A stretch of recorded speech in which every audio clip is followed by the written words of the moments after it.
Sura's art academy சார்பில் ஓவிய மாணவர்கள் ஓவிய கண்காட்சி தொடக்க விழா வெகு விமர்சையாக நடைபெற்றது. சுராஸ் ஆர்ட் அகாடமி நிறுவனர் சுந்தரராசு அவர்கள் சார்பாக ஓவிய பயிற்சி அளித்து ஓராண்டு முடித்து வெளியேறும் மாணவர்களுக்கு கண்காட்சிகளை ஏற்பாடு செய்து கண்காட்சி நடத்தி வருகிறார். புதுச்சேரி அரியாங்குப்பம் அசோகராஜ் அண்ணம் கலை அரங்கில் சுராஸ் ஆர்ட் அகாடமி மாணவர்களின் 3வது ஆண்டு ஓவிய கண்காட்சி தொடக்க விழா நடைபெற்றது. இந்த கண்காட்சியில் மாணவர்களின் 300க்கும் மேற்பட்ட ஓவிய படைப்புகள் காட்சிப்படுத்தப்பட்டு பார்வையாளர்களை வெகுவாக கவர்ந்தன. இயற்கை, விலங்குகள், சமூக விழிப்புணர்வு, கலாச்சாரம் உள்ளிட்ட பல்வேறு தலைப்புகளில் மாணவர்கள் வரைந்த படைப்புகள் இடம்பெற்றிருந்தன. கண்காட்சியின் சிறப்பு விருந்தினர்களாக மணவெளி சட்டமன்ற உறுப்பினர் ராமு மற்றும் பத்மஸ்ரீ விருதாளர் முனுசாமி, சமூக சேவகர் அசோக்ராஜ், சடகோபன் ஆகியோர் கலந்து கொண்டு கண்காட்சியை பார்வையிட்டு மாணவர்களின் திறமையை பாராட்டினர். பல்வேறு வயதுடைய மாணவர்கள் தங்களது தனித்துவமான ஓவியங்களை காட்சிப்படுத்திய இந்த கண்காட்சி பொதுமக்களிடையே நல்ல வரவேற்பை பெற்றது. இந்த கண்காட்சி 15ஆம் தேதியில் இருந்து 19ஆம் தேதி வரை கண்காட்சி நடைபெறுகிறது. முன்னதாக மயூரி நாட்டியாலயா மாணவர்களின் நாட்டிய நிகழ்ச்சி நடைபெற்றது.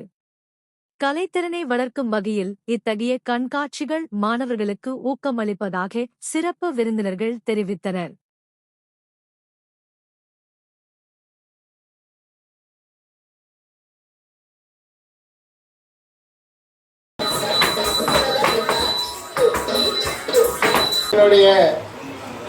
தொடர்ச்சியான விழாவானது இன்று ஓவிய கண்காட்சியாக முதல் முறையாக அரியாங்குப்பத்தில் நாங்கள் இங்கு செய்து வருகிறோம். வருக வருகென வரவேற்கின்று. மேலும் எங்களுடன் இணைந்து நட்புக்கு நட்பாக எங்களுக்கு ஓவிய ஆசிரியர் Sundar sir, Arikamedu arts academy சார்பில் திருக்குசுமொழி திருமணத்தில் நடந்த ஒரு ஓவிய கண்காட்சி அரியாங்குப்பத்துக்கு ஒரு பெரிய பெருமை சேர்த்த ஒரு நேரம். அது அசோராய் சொன்னார்கள் அவர்கள் அரியாங்குப்பம் பொம்மி அரியாங்குப்பம் என்று சொன்னால் அரியாங்குப்போடு எல்லா மனைவிகளும் சேர்ந்து இந்த பகுதியிலே மிகச்சிறந்த ஆற்றல் படைத்தவர்களெல்லாம் இருக்கின்றார்கள். அவர் இப்பொழுது ஓவியர்களை வெளிப்படுத்திக் கொண்டிருக்கின்றார். அதுக்கான தளங்களை எல்லாம் எப்படி அவரெல்லாம் அவர் இந்த பகுதி இந்த பணிக்கு வந்தார் என்பதையெல்லாம் மிக நினைவோடு சுட்டி காட்டியிருக்கின்றார். இங்கே ஏராளமான கலைஞர்கள் இருக்கின்றார்கள். இந்த ஓவிய கண்காட்சிக்கு வருகையிலிருந்து ரிப்பன் வெட்டி திறந்து வைத்து குத்து விளக்கை ஏற்றி தொடங்கி வைத்த நமது மணவெளி சட்டமன்ற தொகுதி உறுப்பினர் அன்பு சகோதரர் ராமு அவர்களை வந்துருக்கீங்கன்னு சொன்னார். அப்போ அடுத்த தடவை 3 தடவை நான் பார்க்கும்போது முதல் வருடம் வைத்த ஓவியம் 2வது வருஷம் பார்க்கலாம், 2வது வருஷம் வச்ச ஓவியம் 3வது வருஷம் பார்க்கலாம். ஆக எல்லாமே புதுசாக தான் இருக்குது.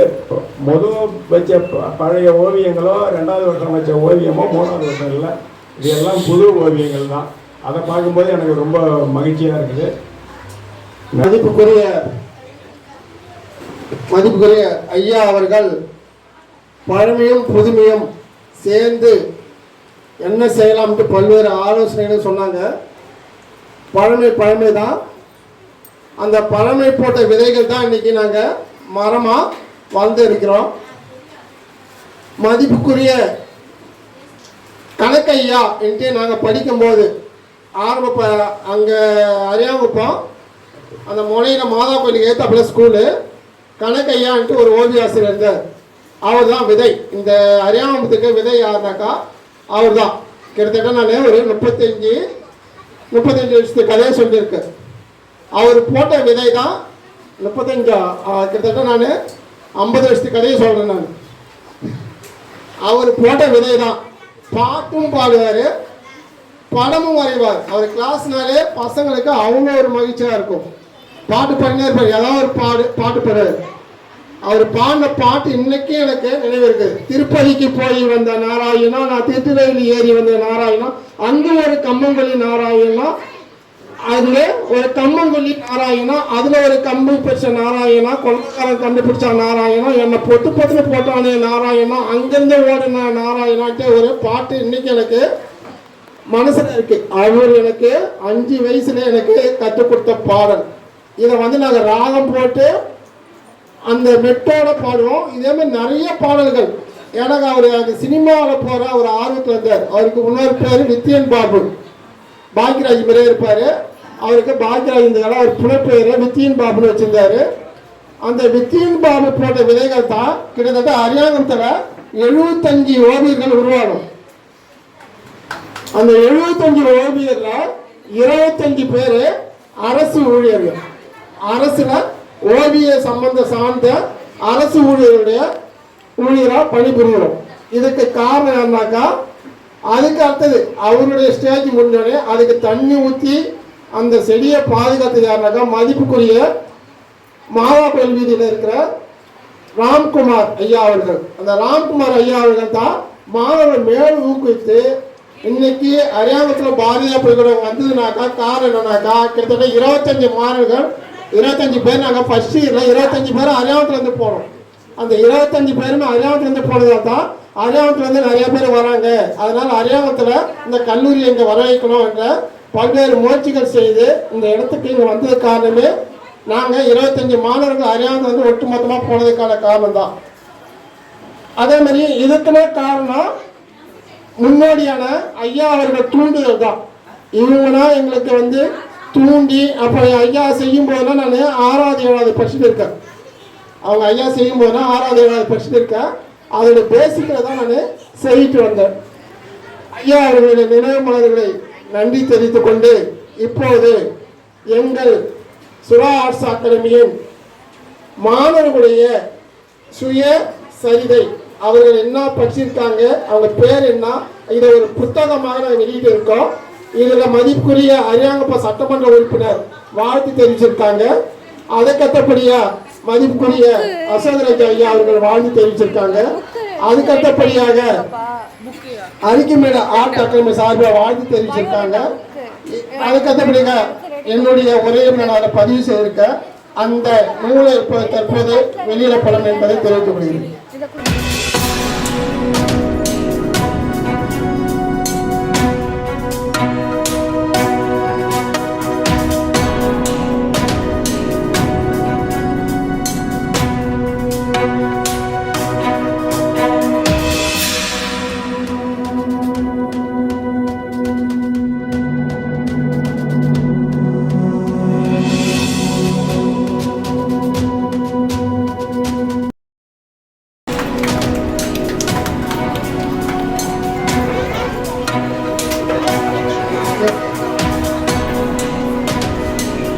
எனது நண்பர் கலைமாமணி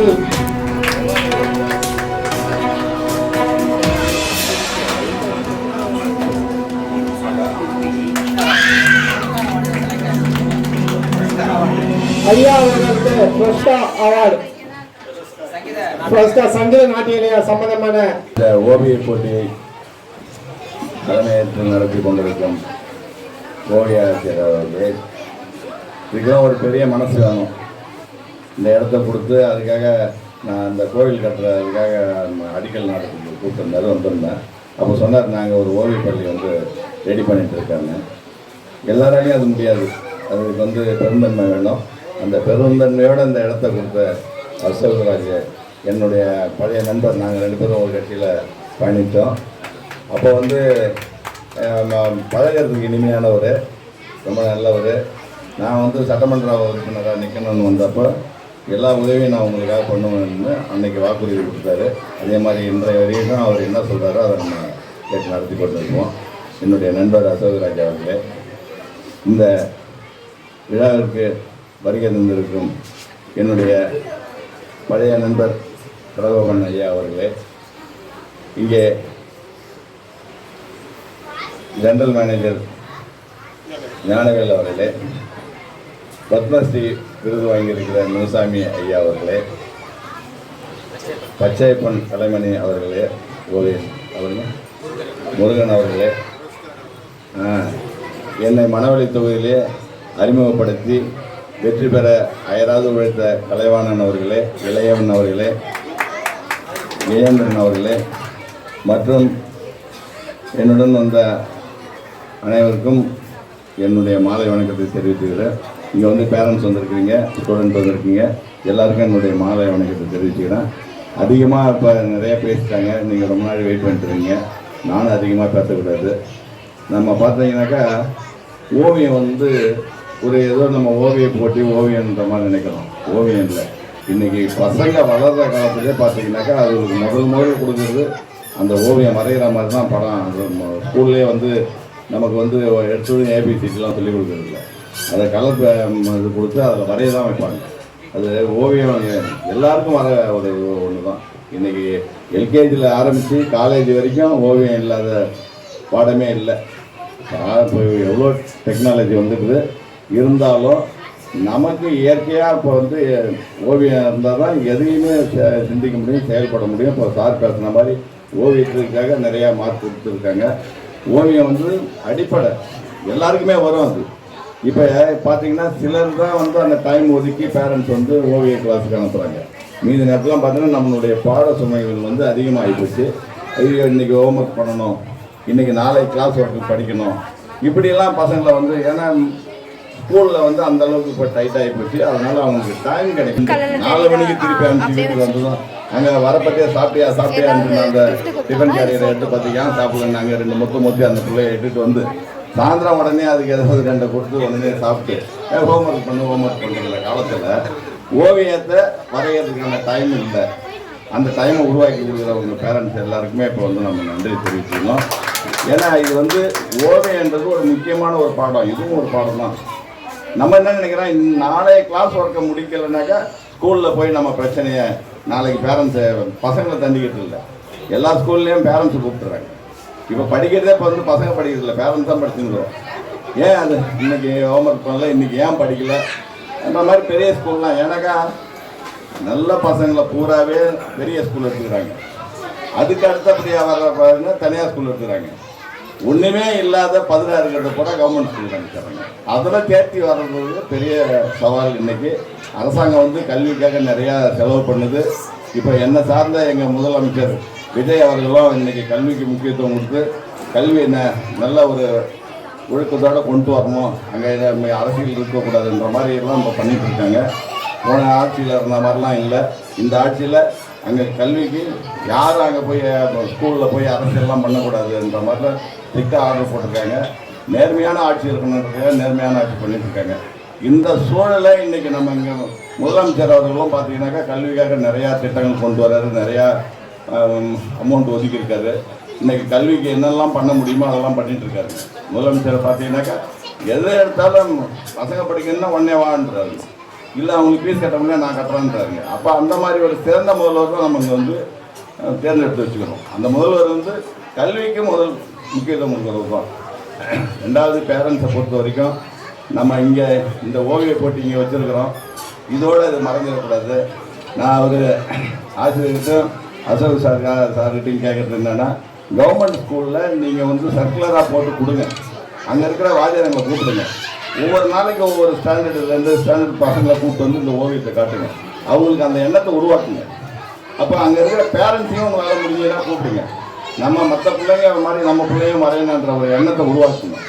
ஏன்னா ஓவியன்றது வந்து ஒரு வாழ்க்கையினுடைய ஒரு முக்கியமான ஒரு அங்கம்.